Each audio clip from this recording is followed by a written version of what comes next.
You get out of boot camp and they assign you to a job, an MOS. They put me in electronics school. Once they told me that, I knew I'm going to flunk out of this. There is not a prayer in heaven that I can do this.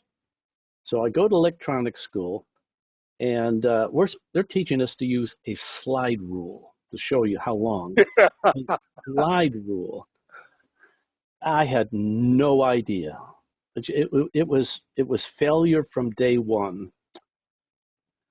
At the end of each week, and actually I had become a Christian very during that time, and I just started reading my tiny little New Testament that the Gideon's people gave me when I enlisted. I threw it at the bottom of my sea bag just because they gave it to me. I had no expectation I would ever read that in my entire life. I knew I was going to flunk out at this school, but I was absolutely enthralled with the Bible. So in class, I would take my little tiny Gideon New Testament and I would put it right in front of my electronics book.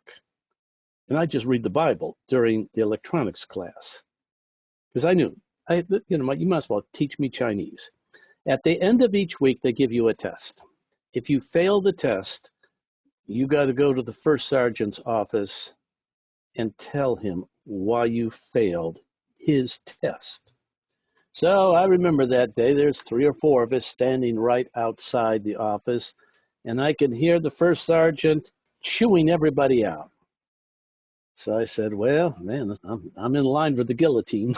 So it gets to me. I go in there. He's at his desk, and he doesn't look like he's a happy man. And I'm standing at attention. I'm private. And he looks at me. He says, Private, why'd you flunk this test? And then I said, I don't like your school, and I don't want to be in this school. At which point he exploded with many words I cannot say, explaining to me as a stupid grunt private, you don't tell the master sergeant you don't like his school. And I told him, I don't want to be in this school. Not the right thing.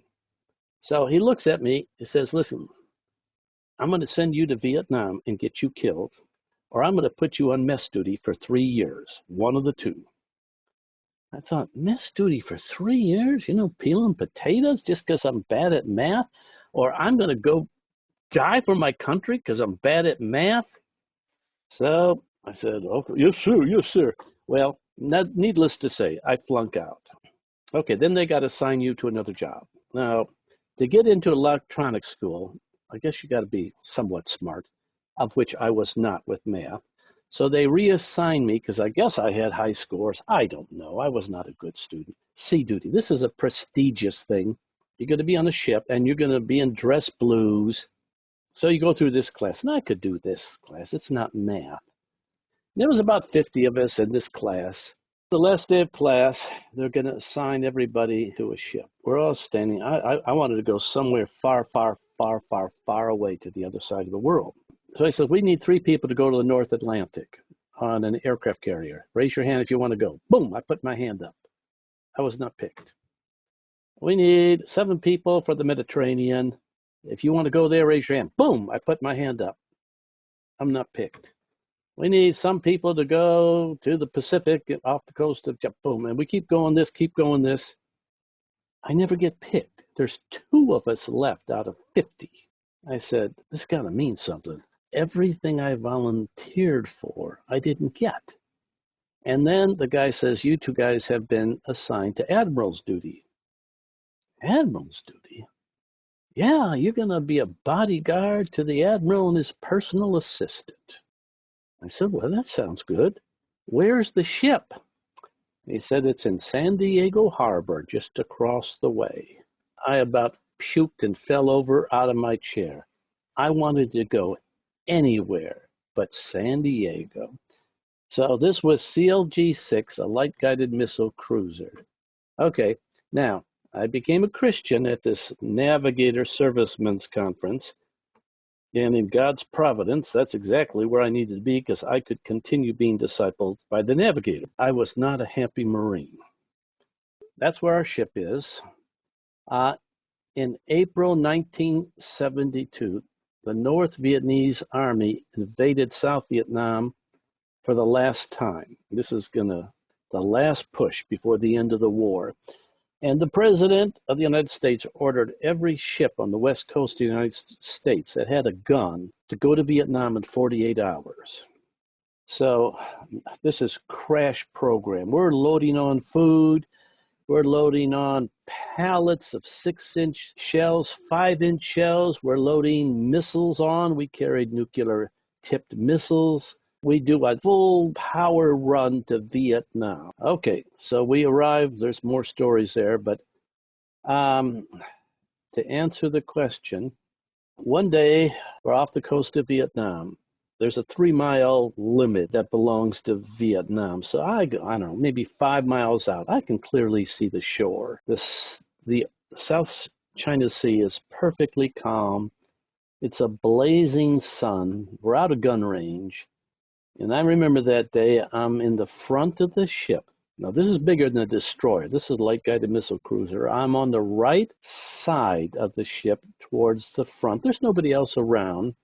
I'm leaning over the rail, just looking, and instantly I knew God wanted me to get out of the Marine Corps to be a teacher. Boom. I don't recall thinking about that at all. I just immediately knew. And my thought was to be an English teacher because I thought I could do a lot of stuff dealing with thinking. And so I decided to get a double major, English and French, because I thought, well, maybe I could be a missionary in North Africa.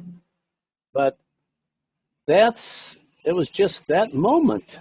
And it was not premeditated, but I knew for certain that was the will of God for my life. Okay, well, so we're shooting pretty much day and night from the demilitarized zone in Vietnam all the way up to Haiphong Harbor. We shoot during the day, we shoot at nighttime, and they shoot back at us, 5-inch shells. We're shelling each other. In the Marine Corps, every so many months, and I don't even remember when, you get a fitness report. It's just like a business evaluation, and there's 5 categories. Respectful, are you competent in your job? The commanding officer calls us into his office, and he has his fitness report, and he's going to go over it with you. I'm a sergeant, E5 at this time. And he said, okay, you got a 5 in this, 5 in this, 5 categories. I got a 5 in each one. I mean, that didn't impress me at all. So I thanked him. That's very good. Thank you very much. And I left the office. Now, the Marine detachment was towards the front of the ship. The Marine sleeping area was towards the back of the ship. This ship, I don't know, probably an entire football field and a half long. So I go back, guess I'm sitting in my bunk, they call it a rack, and the commanding officer shows up, which was a big surprise because I don't think I'd ever seen him back there. And he says, I need to talk to you. Okay. And he says, I don't think you realize what I've done for you. So I said, no, sir, I don't. I don't know what you've done for me. He said, in my entire Marine Corps career, I could count on my hand the number of people I've given a 5 rating for those 5 categories, and you're one of them. But he had, right after I was in his office, he took the time to walk the entire length of the ship to tell me that. So I said, well, thank you very much, sir. Appreciate that. And then he said, are you going to stay in the Marine Corps? Because I was supposed to get out January that year. We're in Vietnam now, but I was supposed to get out in January. I said, no, sir, I think it's the will of God for me to get out and become a teacher and go to university. He said, man, the Marine Corps needs you. You really need to stay in the Marine Corps. I said, no, sir. God told me to get out, go to university, and become a teacher, and that's what I'm going to do. So he tried to persuade me to stay in, but I was convinced it was the will of God for me to get out. And so he accepted that. He was a very fine commanding officer. Basically, I'm the only Christian in the Marine detachment. So you got to understand military life. Everybody wants to get drunk and have sex, and that's the lifestyle. Now, I'm a Christian. My lifestyle is so entirely different. So at the end, I was given the, Navy Achievement Award medal for my time in Vietnam. That's an individual medal for that. The scriptures, whatever you do, do it with all your heart to the glory of God. So I'm the only Christian in the Marine detachment. And as a Christian, I wanted to do the best job. I was respectful, polite, hardworking, all of that.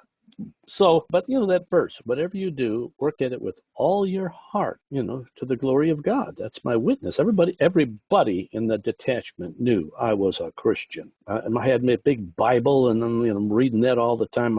I still have the big black Bible. This is pretty big, but I wanted one about 12 inches by 14 inches. They didn't sell any that big. I can't say that I don't remember any time in my life where I had, in an instant, knowing exactly that's what I needed to do.